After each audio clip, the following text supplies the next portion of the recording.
Niwakamagnak, Nitotamak, Nasigasun Kiskaupi Simuasas, Egwawi Kaskotinia, Nagoat Sekotinia, Egwahaya Sipiwinwa Kotinian. Mamotawimau, Nanaskuman, Mio Kisagawanot. Friends and relatives, I actually don't have time to translate, so I'm just going to jump right into it. No, I'm just kidding. I thanked our kind and loving Creator for giving us this day.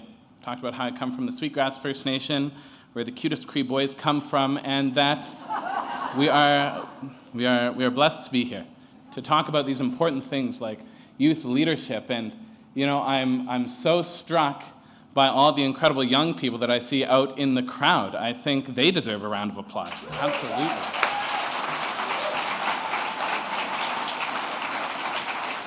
I see my friends from the Waterhen Lake Cree Nation. I just want to give a special shout out to. Absolutely. Always good to see people from home here.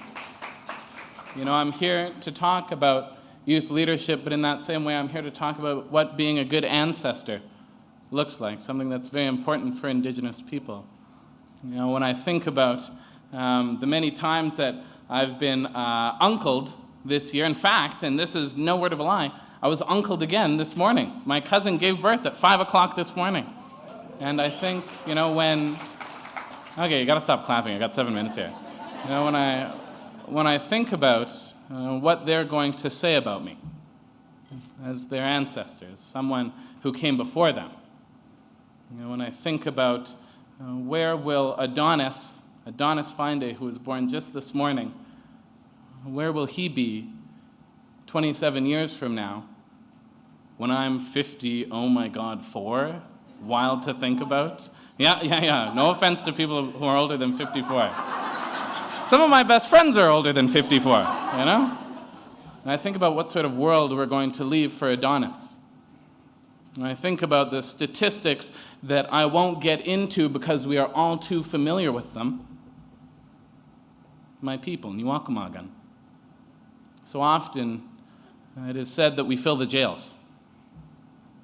Too often, it is our names on the tombstones, instead of in the classrooms, instead of at our lodges, our ceremonial places, instead of in the workforce. Where will he be at 27? That's what I found myself thinking this morning. It is as the executive director of Canadian Roots Exchange, a national nonprofit organization that works to bring young people together, Indigenous and non-Indigenous, through youth gatherings, through grassroots leadership development, through engagements in First Nations communities to show that the reserve isn't that place where the silliness of stereotypes too often touches.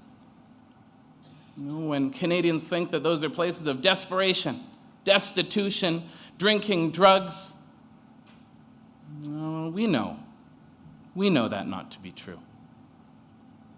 Friends and relatives, and for the ones who are on their phones right now, you can go ahead and like us on Facebook if you're going to be on your phone. I'm just kidding. When I think about our participants, those who I'm so blessed to work with right across this country, I get that sense of hope. I'm an eternal optimist. Some people call me foolish. I prefer optimist, but I have hope for the idea that we can set right this relationship that has gone so wrong for so long. I have vision that comes from young people who I speak to who say, we are angry with Canada. That's the truth. We are angry with Canada. This great defender of human rights, this internationally recognized good guy who always does the right thing, we know not to be the case. We know not to be true, not to be our experience. How do we reconcile that, friends and relatives? Despite the headlines, despite the column inches that we have seen in recent years, reconciliation has yet to arrive. And sometimes when I'm going around talking to Canadians, it's as if this work is already done. that we can move on to more pressing issues. As if Canadians don't remember that reconciliation is earned. Reconciliation is not a given. It is earned through word and through deed. Nêhiyaw and my relatives, Canada has not earned it yet. I think about the future for Adonis. I think about the future for all of these young people who are in the crowd today, who are expressing leadership in their own communities through a variety of ways, expressing leadership for continuing in school, expressing leadership for sitting in ceremony, listening to our elders and our knowledge keepers. Remember who we are, that we are blessed with skin stained of earth, and what a gift that truly is. Nêhiyaw, my relatives, talking to the beautiful Indigenous youth who are in this crowd,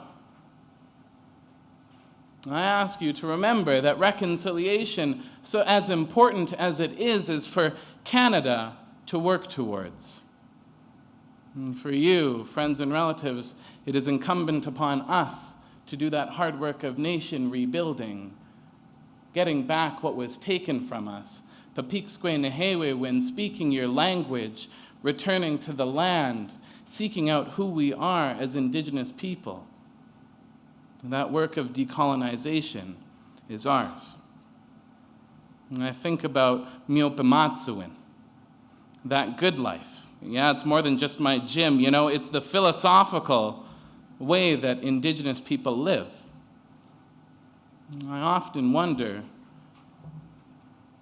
and I found myself wondering this morning, when Adonis is 27, the age that I am now, will we be closer as a country to living that Mi'opimatsuwin, living that good life, thinking about how better off Canada would be if we did. Friends and relatives, that 7 minutes went by very quickly. I'll leave you with one call to action. To the Canadians in the room, talk to a young person about reconciliation. Talk to someone in your life who you know who can talk about this work with you, and don't leave the heavy lifting to us. This work is incumbent upon all of us. Nipinanaskmun.